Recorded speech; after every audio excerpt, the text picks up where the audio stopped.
Hi friends, எல்லாம் எப்படி இருக்கீங்க? நல்லா படிச்சிருப்பீங்கன்னு நினைக்கிறேன். விவிடிஎன்பிசியில் ஃபஸ்ட் லெசனுக்கான ஆங்கிலேய ஆட்சிக்கு எதிராக தமிழகத்தில் நிகழ்ந்த தொடக்க கால கிளர்ச்சிகள் அந்த லெசனோட ஷார்ட் நோட்ஸ் மாதிரி வச்சுக்கலாம். நான் வந்து எடுத்திருக்கேன். அதை ஒரு கதை வடிவில் உங்களுக்கு நான் சொல்கிறேன். உங்களுக்கு அது பிடிச்சிருந்துச்சின்னா நீங்களும் அதே மாதிரி படிச்சுட்டு ஒரு புக்கை ஒரு 2 தடவை ரீட் பண்ணிவிட்டு நீங்களும் நோட்ஸ் எடுத்து படிங்க. இப்படியே கொஞ்சம் கொஞ்சமாக அந்த லெசன்ஸை முடிச்சிடலாம். 6ஆம் தேதி இந்த டெஸ்ட் போட்டிருக்காங்க. 10th ஸ்டாண்டர்டில் இந்த லெசன். ஓகேங்களா? இப்போ இதுக்கு போகலாம். இதில் அறிமுகம் என்னென்னா, இந்த கிளர்ச்சிகளுக்கு முன்னாடி என்ன நடந்துச்சுன்னா, வரலாறு ஃபஸ்ட்டு சொல்கிறேன். 1757 பிளாசி போர் நடக்கும். அதுக்கப்புறம் தான் இந்த நிகழ்ச்சி எல்லாமே நடக்கும். அதுக்கப்புறம் பிரிட்டிஷ்காரங்க ஃபஸ்ட்டு நமக்கு வந்தது வந்து வங்காளத்துக்கு தான் வந்தாங்க. எதுக்கு வந்தாங்கன்னா, வணிகத்துக்கு தான் வந்தாங்க. அது கொஞ்சம் கொஞ்சமாக பெருசாகி கடைசியில் இத்தனை பிரச்சனை ஆயிடுச்சு. இந்த பிரச்சனையெல்லாம் எதுக்கு காரணமாக அமைஞ்சதுன்னா, 1806 வேலூர் கழகத்துக்கு வித்தா இருந்துச்சு அப்படின்னு புக்கில் சொல்லியிருக்காங்க. சரிங்களா? திருநெல்வேலி பகுதியை நெற்கட்டும் சேவலில் ஆண்டு வந்தவர்கள் பூலித்தேவர்கள். அவங்க வரி கேட்க ஆரம்பிக்கிறாங்க, இவர் மறுக்கிறாரு. இந்த பிரச்சனையெல்லாம் கடைசியில் வேலூர் கழகத்துக்கு உதாரணமாக அமைஞ்சிச்சு. எக்ஸாம்பிளாக சொல்லணும். அடுத்தது பாளையம்னா என்ன, பாளையக்காரர்கள்னால் யார், அவரோட பாளையக்காரர்கள் முறைனா என்ன அப்படின்னு நம்ம இப்போ தெரிஞ்சுக்கலாம். இப்போ பொதுவாக ஒரு நாட்டில் அரசன் ஆளணுன்னா அவன் எல்லா மாவட்டத்துலேயும் போய் ஆள முடியாது. அவங்க அந்தந்த இடத்துக்கு ஒரு ஆளுநர் வச்சுக்கிட்டு, ஒரு சின்ன சின்ன அரசை வச்சுக்கிட்டு வரி வசூல் பண்ணிட்டு வாழ்வான். அந்த மாதிரி தான் பாளையம்னா சிற்றரசு, ஒரு இராணுவ முகாம் அப்படின்னு சொல்லுவாங்க. பாளையக்காரர் ஆட்சி முறை எப்படி வந்துச்சுன்னா, ஃபஸ்ட்டு வந்து 1529 தான் வந்திருக்கும். எங்கே வந்திருக்குங்கிறத நான் பின்னாடி சொல்கிறேன். ஆனால் நமக்கு நடைமுறைப்படுத்தப்பட்டது எப்போன்னா, காகித்திய அரசாங்கம் தான் நடைமுறைப்படுத்துச்சு. இங்கே பிரதாப ருத்ரதேவன் அப்படிங்கிறவர் தான் நடைமுறைப்படுத்தப்பட்டார். காகித்திய அரசாங்கத்தில் தான் இது நடைமுறைப்படுத்தப்பட்டுச்சு. ஆங்கிலேயர்கள் வந்து இந்த பாளையக்காரர்களை என்னன்னு சொல்லுவாங்கன்னா, போலிக்கர் அப்படின்னு சொல்லுவாங்க. அதாவது அவங்களுக்கு தெரிஞ்ச மாதிரி சொல்லுவாங்க. போலிக்கர்னால் என்னென்னா, இறையாண்மை கொண்ட ஒரு பேரரசுக்கு கப்பம் கட்டும் குறுநில அரசுன்னு அர்த்தம். சரிங்களா? அடுத்து இந்த பாளையக்காரர்களுக்கு என்னென்ன உரிமைகள் இருந்துச்சு அப்படின்னா, பாளையத்தை பார்வையிடுறது, வரி வசூல் பண்ணுறது, குற்றவியல் குடிமையியல் அப்புறம் ப்ராப்ளமெல்லாம் தீர்த்து அவங்களுக்கு தேவையான நீதி சொல்கிறது தான் இந்த பாளையக்காரர்களோட அதிகாரம். இவங்க வந்து அதை வரி வசூல் பண்ணுறாங்களா, அதில் மூணில் ஒரு பங்கு வந்து அவங்களுக்கு, ஒரு பங்கு வந்து சிற்றரசுக்கு, ஒரு பங்கு வந்து அரசாங்கத்துக்கு அப்படி கொடுத்துடணும். சரிங்களா? இந்த வரி வசூல் பண்ணுற முறையில் காவல் காக்கும் கடமைன்னு சொல்லுவாங்க. காவல் வரி, படிக்காவல், அரசு காவல் அப்படின்னு சொல்லுவாங்க. இப்போ நமக்கு தீபாவளி பொங்கல்லாம் வந்தால் கூர்க்கா வந்து காசு வாங்குறாங்கல்ல, அந்த மாதிரி இவங்க வந்து பாதுகாப்பாக இது பண்ணிவிட்டு அதுக்கான காசு வரி வாங்குற மாதிரி. இப்போ அந்த பாளையக்காரர் அறிமுகம் எங்கே ஆச்சுன்னு சொல்கிறேன். 1529 மதுரையில் விஸ்வநாத நாயக்கருங்கிறவர் கொண்டு வந்தார். யாரோட உதவியோட? அமைச்சர் அரியநாதரோட உதவியோட. விஸ்வநாத நாயக்கர் யாருன்னா, அவங்க அப்பா பேர் நாகம்ம நாயக்கர், மதுரையாண்ட நாகம்ம நாயக்கர். சரிங்களா? ஃபஸ்ட்டு கொண்டு வந்தது எங்கன்னா, மதுரையில் விஸ்வநாத நாயக்கர் அரியநாதர் அமைச்சரோட உதவியோட 1529 கொண்டு வந்தார். நடைமுறைப்படுத்தப்பட்டது காகித்திய அரசாங்கத்தில் பிரபாகரருத்ரன் நடைமுறைக்கு கொண்டு வந்தார். தமிழ்நாட்டில் பாளையங்கள் வந்து மொத்தம் 72 பாளையமாக பிரிச்சிருக்காங்க. சரிங்களா? திருநெல்வேலியில் அதிகமாக வரி வசூல் பண்ணுறாங்க. அது போக அங்கே வந்து 2 பாளையமாக பிரிச்சிருக்காங்க. ஒன்று கிழக்கு பாளையம், இன்னொன்று வந்து மேற்கு பாளையம். கிழக்கு பாளையம் வந்து யாருடைய கட்டுப்பாட்டில் இருந்துச்சுன்னா, நாயக்கர் கட்டுப்பாட்டில். அங்கே வந்து வீரபாண்டிய கட்டபொம்மன் தான் ஹெட்டு. அவர் என்னென்ன ஊரெலாம் இதாக இருந்தார்னா, சாத்தூர், நாகலாபுரம், எட்டயபுரம், பாஞ்சாலங்குறிச்சி. சரிங்களா? இதே வந்து மேற்கு பாளையம் வந்து மறவர்கள் வந்து கட்டுப்பாட்டில் வச்சுருந்தாங்க. குறுநில மன்னர்கள் மறவர்கள். அவங்களுக்கு ஹெட்டு யாருன்னா பூலித்தேவர். அவர் என்னென்ன பகுதியெல்லாம் இது பண்ணார்னா, நெற்கட்டும் சேவல், ஊத்துமலை, தலைவன்கோட்டை, நடுவங்குறிச்சி, சிங்கப்பட்டி, வடகரை, சேத்தூர், ஊர்காடு, கொல்லம்கொண்டான், சுரண்டை. இந்த ஊர் பேர்லாம் எழுதிக்கங்க. இதில் எது மேற்கு பாளையம் அல்லாது கிழக்கு பாளையம் அப்படிங்கிற மாதிரி கொஷின்ஸ் கேட்பாங்க. ஓகேங்களா? இப்போ இது வரைக்கும் பார்த்தது வந்து பாளையக்காரர் முறை, பாளையங்கள் அப்படின்னா என்னென்ன. இப்போ நமக்கு வந்து பூலித்தேவரை ஃபஸ்ட்டு பார்க்க போகிறோம். பூலித்தேவர் யார்? அவர் வந்து நெற்கட்டும் சேவலோட பாளையக்காரர். இவரோட இயற்பெயர் என்னென்னா காத்தப்ப பூலித்தேவர். சரிங்களா? இவர் வந்து இந்தியாவிலேயே முதலாக ஆங்கிலேயருக்கு எதிராக சண்டை போட்ட முதல் ஆட்சியாளர் இவர் தான். தமிழ்நாட்டிலேயே ஆங்கிலேயருக்கு எதிராக சண்டையிட்டு எல்லாத்துக்கும் முன்னோடியாக இருந்ததும் இவர் தான். சரிங்களா? இவர் வந்து திருநெல்வேலி பகுதியில் நெற்கட்டும் சேவல் பகுதி மேற்கு பாளையத்தை ஆண்டு வந்தார். ஓகேங்களா? இவர் வந்து 1752 கர்நாடக உடன்படிக்கை நடந்துச்சு. அந்த உடன்படிக்கையில் ஆங்கிலேயரும் ஆற்காடு நவாப்பும் உறவாக இருந்தாங்க. ஏன்னா ஆற்காடு நவாப் வந்து சந்தா சாஹிப் கூட போட்டி போட்டுட்டு இருந்தார் போரில். அப்போ வந்து ஆங்கிலேயர் அவங்களுக்கு உதவி செஞ்சங்காட்டி சந்தா சாஹிப்பை கொலை பண்ணிட்டாங்க. அதுக்கப்புறம் வந்து என்ன ஆச்சுன்னா, இதில் அவங்க ஹெல்ப் பண்ணங்காட்டி அவங்களுக்கு வரி வசூலிக்க வாய்ப்பு கொடுத்துட்டாரு. யார்? ஆற்காடு நவாப். அப்புறம் வந்து மதுரையில் வந்து கவர்னர் வந்து மாபூஸ் கான் இருக்கார். அவர் யாருன்னா ஆற்காடு நவாப்பான முகமது அலி. மாபூஸ் கான் யாருன்னா முகமது அலி. ஆற்காடு நவாப் முகமது அலியோட அண்ணன். ஓகேங்களா? அடுத்தது மதுரையில் கவர்னர் மாபூஸ் கான் வந்தாரா? மாபூஸ் கான் ஆட்சியில் கர்னல் ஹிரான் அப்படிங்கிறவர் வந்து தலைமையில் புலித்தேவர்கிட்ட வரி கேட்க போனார். சரிங்களா? ஃபஸ்ட்டு வந்து வீரபாண்டிய கட்டபொம்மன்கிட்ட கேட்க போனப்போ அவங்களாம் ஒத்துக்கிட்டாங்க. புலித்தேவர்கிட்ட கேட்கும்போது அவர் வந்து கொடுக்க விரும்பவில்லை. அதனால என்ன ஆச்சுன்னா புலித்தேவருக்கும் கர்னல் ஹெரானுக்கும் போர் நடந்துச்சு. அதில் வந்து புலித்தேவர் வந்து பெரும்பாலும் பீரங்கி இதெல்லாமே அப்போ கிடைக்கல அவருக்கு, ஹெரானுக்கு. அது வந்து வேறு பக்கம் வந்து போரிட்டு இருந்தங்காட்டி அவருக்கு அப்போ கிடைக்கல. அதனால் வந்து கர்னல் ஹெரான் வந்து தோல்வி அடைஞ்சிட்டார். இது என்ன ஆச்சுன்னா கர்னல் ஹெரான் வந்து தோல்வி அடைஞ்சதை குறித்து கம்பெனி வந்து அவரை நீக்க செஞ்சு திரும்ப அழைச்சிருச்சு. நீ போதும்பா, நீ பண்ணதெல்லாம் போதுவா அப்படின்னு திரும்ப அழைச்சி அவரை வந்து நீக்கம் பண்ணிடுச்சு. சரிங்களா? இப்போ புலித்தேவரோட ஹிஸ்ட்ரி முடிஞ்சுது. அடுத்தது புலித்தேவர் என்னென்ன போர் புரிஞ்சார் அப்படிங்கிறத நம்ம பார்க்கலாம்.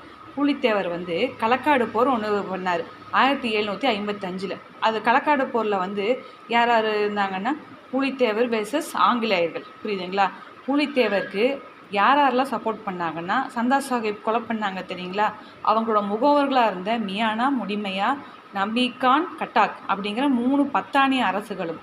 சரிங்களா? 3 பத்தானிய அரசுகளும். சரிங்களா? அப்புறம் வந்து மேற்கு பாளையத்தில் சிவகிரி பாளையம் தவிர மறவர் பாளையத்தில் எல்லாருமே சப்போர்ட் பண்ணாங்க. நம்ம மறவர் பாளையம் வந்து ஒரு 5-6 ஊர் பார்த்தோம்ல, அவங்க எல்லாருமே சப்போர்ட் பண்ணாங்க. எட்டயபுரம், பாஞ்சாலங்குறிச்சி சப்போர்ட் பண்ணல. மைசூரோட ஹைதர் அலி வந்து இப்போ ஃப்ரெஞ்சு இவங்க சப்போர்ட் பண்ணல. மைசூரோட ஹைதர் அலி ஃப்ரெஞ்சும் சப்போர்ட் பண்ணல. ஏன்னா அவங்கெல்லாம் மராத்தியரோட போர் புரிஞ்சுட்டு இருந்தாங்க. அதனால் அவங்களால சப்போர்ட் பண்ண முடியல. ஒரே நேரத்தில் 2 பக்கம் சண்டை போட முடியாதுல்ல, அதனால் அவங்க சப்போர்ட் பண்ணல. ஓகேங்களா? அடுத்தது ஆங்கிலேயருக்கு யாரெல்லாம் சப்போர்ட்டாக இருந்தாங்கன்னா நவாப் மாபூஸ் கானுக்கு வந்து கூடுதல் படை கொடுத்தாரு ஆற்காடு நவாப். அவங்க அண்ணன் தானே, ஹைதர் அலியோட அண்ணன் தானே, அதனால் வந்து கூடுதல் படை கொடுத்தாரு. கம்பெனி வந்து 1000 சிப்பாயும் நவாப் வந்து 600 வீரர்களையும் கொடுத்தாரு. சரிங்களா?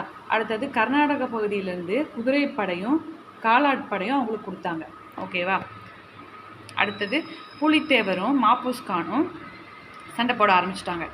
இவங்களுக்கெல்லாம் அந்த படையெல்லாம் வந்து சேர்றதுக்குள்ளேயே புலித்தேவருக்கு திருவிதாங்கூரில் வந்து 2000 வீரர்கள் சேர்ந்துட்டாங்க. இறுதியில் வந்து மாபூஸ் கான் வந்து தோல்வி அடைஞ்சிட்டார். புலித்தேவர் வெற்றி. என்னன்னா அவருக்கு 1000 வீரர்கள், 600 வீரர்கள் கம்பெனியும் நவாபும் கொடுக்கும்போது இவருக்கு வந்து மொத்தமாக 2000 பேர் கொடுத்தோன்னே இவர் ஒட்டுக்காக இருந்தங்காட்டி இவர் ஜெயிச்சிட்டார்.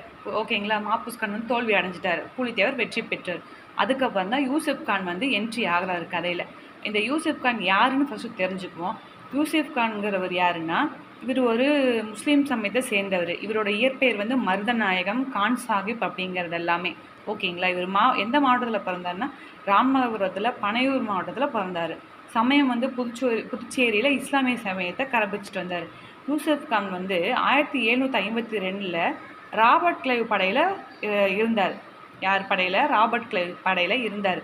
52 to 54 திருச்சிராப்பள்ளியில் முற்றுகையில் ஒரு பங்கேற்பு, அதாவது திருச்சிராப்பள்ளி முற்றுகைப்படுறது இவர் பங்கு அதிகமாக இருந்துச்சு. அதனால இவருக்கு வந்து ஆளுநராக பொறுப்பு கொடுத்தாங்க. நவாப் வந்து சொந்தமாக கம்பெனி நிர்வாகம் வச்சுருக்குங்காட்டி கம்பெனி வந்து நிர்வாக கட்டுப்பாட்டில் இருந்துச்சு.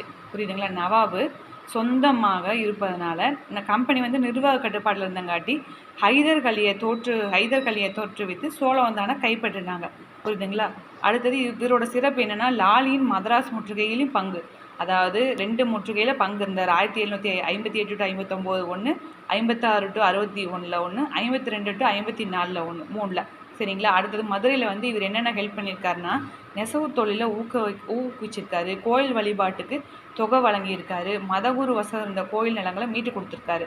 ஆங்கிலேயருக்கும் நவாபுக்கும் பணி செய்யறதுக்கு இவர் அதாவது இத்தனை செஞ்சுருக்காருல, இத்தனை செஞ்சும் ஆங்கிலேயருக்கு வந்து என்னங்கிறாருன்னா கடைசியில் இந்த நவாபுக்கு போய் நீங்கள் ஹெல்ப் பண்ணுங்கள் அப்படின்னு சொல்லி தாட்டி விட்டுறாங்க. அப்போ அதனால் உங்களுக்கு எத்தனை செஞ்சாலும் திருப்திப்படாது, நம்ம அடிமையாக தான் வச்சுருப்பாங்க அப்படின்னு சொல்லிட்டு இவர் என்ன பண்ணார், கிளர்ச்சியில் ஈடுபட ஆரம்பிச்சிட்டாரு. அடுத்தது யூசுப் கான் வர்சஸ் புலித்தேவர், இவங்க 2 பேருக்கு சண்டை எப்படி வந்துச்சு அப்படிங்கிறத பார்க்கலாம். சரிங்களா. 1756 to 63 திருவிதாங்கூர் ஆதரவுனால கிளர்ச்சி நீடிச்சது. இவர் தான் ஏற்கனவே எல்லாத்துக்கிட்டையும் ஆதரவு தேடிட்டு இருந்தார்ல. கம்பெனி வந்து யூசுப் கானை திருச்சிராப்பள்ளி பீரங்கி வெடிமருந்து வர லேட்டானதும் அதனால் வந்து அவர் சண்டை போடல. யூசுப் கான் வந்து புலித்தேவர்கிட்ட சண்டை போடல. அதனால் இது காரணம் என்னென்னா, யூசுப் கான் வந்து திருச்சிராப்பள்ளியில் வெடிமருந்து பீரங்கிலாம் வரதுக்கு லேட் ஆச்சு. அதனால் அவரால் அதை செய்ய முடியல. ஆங்கிலேயர் வெர்சஸ் ஃப்ரெஞ்சு, ஹைதர் அலி, மராத்தியர் இவங்க கூட எல்லாம் போரிடும்போது 1760 செப்டம்பரில் தான் பீரங்கி வந்திருக்கும். 2 மாதம் நீடிச்சிச்சு. 1761 ஃபஸ்ட்டு இவர் போரில் வந்து இது பண்ணலன்னு சொல்லி அவங்க வந்து என்ன பண்ணிட்டாங்கன்னா, அடுத்த வாய்ப்பு 1761 மே 16 நெற்கட்டும் சேவல், வாசுதேவநல்லூர், பனையூர் கோட்டையை இவர் கைப்பற்றிருக்காரு. இது எல்லாமே கைப்பற்றினது எங்கேன்னா அந்தநல்லூருங்கிற இடத்துல தான் புலித்தேவர் தோல்வி அடைஞ்சிருக்காரு. ஓகேங்களா. ஆங்கிலேயர்கள் வந்து புதுச்சேரியை கைப்பற்றிட்டாங்க. இந்த சம்பவத்தில் இந்த கோட்டையை கைப்பற்றினதுக்கு அப்புறமா ஆங்கிலேயர்கள் வந்து புதுச்சேரியை கைப்பற்றிட்டாங்க. ஃப்ரெஞ்சு வந்து ஹெல்ப் பண்ணல. யாருக்கு? புலித்தேவருக்கு. பாளையக்காரர்கள் ஒற்றுமை குறைஞ்சிருச்சு. இதனால் எல்லாரும் ஹெல்ப் பண்ணும்போது பாளையக்காரர்கள் ஒற்றுமையாக இருந்தங்காட்டி அவங்க ஃபஸ்ட்டு ஜெயித்தாங்க. ஆனால் இதில் ஒவ்வொருத்தராக கலந்துக்கும் போது பாளையக்காரர்கள் ஒற்றுமை வந்து குறைஞ்சங்காட்டி புலித்தேவர்னால் ஜெயிக்க முடியல. ஓகேங்களா. அடுத்தது திருவிதாங்கூர், சேத்தூர், ஊத்துமலை, சுரண்டை அவங்க எல்லாருமே ஆங்கிலேயர்களோடு போய் சேர்ந்துட்டாங்க. அப்புறம் நவாபுக்கு வந்து பணி செய்யறதுக்கு யூசுப் கானை வந்து ஆணையிட்டங்காட்டி கம்பெனிக்கு தெரியாமல் பாளையக்காரர்கிட்ட போய் பேச்சுவார்த்தை நடத்தினார். இவர் வந்து நமக்கு துரோகம் பண்ணுறாருன்னு நினச்சி அந்த துரோக குற்றச்சாட்டு போட்டு 1764 தூக்கில் போட்டுட்டாங்க. எப்போது? அக்டோபர் 15 சம்மட்டிபுரத்தில் தூக்கில் போட்டார். அந்தநல்லூரில் இவரை கைது பண்ணிட்டாங்க. யாரை? புலித்தேவரை. 1764 அக்டோபர் 15 சம்மட்டிபுரத்தில் இவர் தூக்கில் போட்டாங்க. சரிங்களா. அடுத்தது புலித்தேவரின் வீழ்ச்சி. கான் சாஹிப் வந்து காலமாகி இறந்துட்டார். எப்போ? 1764 அவர் செத்து போயிட்டார் அப்படின்னு தெரிஞ்ச உடனே அப்போவே 1764 புலித்தேவர் வந்து நெற்கட்டும் சேவலை கைப்பற்றிட்டார். அதுக்கப்புறம் கம்பெனி என்ன பண்ணுச்சு, சரி இருந்தாலும் விட்டோம்னா இவர் மறுபடியும் நம்ம மேலேயே போர் புரிவார் அப்படின்னு சொல்லி 1767 கேப்டன் கேம்ப்வெல் அப்படிங்கிறவரை வந்து தலைமையை வச்சு ஒரு படை அனுப்பி அவரை வந்து மறுபடியும் கைது பண்ணிட்டாங்க. கைது பண்ணிவிட்டு அவர் மதுரைக்கு அழைச்சிட்டு வர வழியில் சங்கரன் கோயிலில் எனக்கு ஒரு குரு இருக்கார், இங்கே நான் போய் கொஞ்சம் சாமி கும்பிடணும் அப்படின்னு சொல்லி அவர் உள்ளே போய் சாமி கும்பிட போவார். ஆனால் அவர் அங்கே போனவர் அப்போ இருந்து இப்போ வரைக்கும் வெளியவே வரல. இது வரைக்கும் அவர் போனவர் அவ்வளோதான். என்னாச்சு ஏதாச்சுன்னு யாருக்குமே தெரியாது. இது வந்து புலித்தேவரோட கதை இதோட முடிஞ்சிச்சு. அடுத்தது இந்த புலித்தேவர் ஆட்சி செய்யும்போது அவருக்கு ஃப்ரெண்டாக ஒருத்தர் இருப்பார். யாருன்னா ஒண்டி வீரன் அப்படிங்கிறவர். ஒண்டி வீரன் யாருன்னா புலித்தேவரோட படை பிரிவு 1க்கு தலைமையாக இருந்தவர். கம்பெனி படைக்கு வந்து பெரிய சேதத்தை கொண்டு வந்தவர். செவிவழி செய்தியாக அவர் போரில் வந்து கை துண்டிக்கப்பட்டிருக்கும். எதிரியோட கோட்டையில் நுழைஞ்சு பல தலைகளை வந்து கொய்தமைக்கு கிடைத்த பரிசு அப்படின்னு ஒண்டி வீரனே வந்து பெருமையாக சொல்லி பெருமைப்படுவார். இதில் இவ்வளோதான் ஃப்ரெண்ட்ஸ். புலித்தேவரோட ஆட்சி, அவரோட வரலாறு வந்து மொத்தமே இவ்வளோ தான். நீங்கள் படிக்கும்போது 3 புக்கு கம்பேர் பண்ணி படிங்க. நான் இப்போ நோட்ஸ் எடுத்ததும் அப்படி தான் எடுத்திருக்கேன். உங்களுக்கு வந்து எப்படின்னா, இப்போ நான் சொன்னது வந்து புரிஞ்சுதோ புரியலோ எனக்கு தெரியல. இதை ஒரு 2 தடவை கேட்டுட்டு நீங்கள் புக்கு இருக்குல்ல, புக்கை ஒரு ரீட் விடுங்க. 2 தடவை நீங்கள் புக்கை ரீட் விட்டுட்டு அதுக்கப்புறமா நீங்கள் நோட்ஸ் எடுங்க. புக்கை 2 தடவை படிச்சுட்டு நான் சொன்ன கதையும் கொஞ்சம் கேட்டுட்டு அதுக்கப்புறம் நீங்களே எப்படி நோட்ஸ் எடுத்தால் உங்களுக்கு ஈஸியாக இருக்குமோ அந்த மாதிரி நோட்ஸ் எடுத்துக்கோங்க. ஓகேங்களா. இந்த மாதிரி நோட்ஸ் எடுத்து உங்களுக்கு பிடிச்சிருக்குன்னா நீங்கள் என்னுடைய இதை வந்து சப்ஸ்கிரைப் பண்ணி வச்சுக்கோங்க சேனலை. நான் அடுத்தடுத்து வேல்நாச்சியார், வீரபாண்டிய கட்டபொம்மன் இது எல்லாமே கண்டினியூஸாக போடுறேன். ஓகேங்களா. தேங்க்யூ.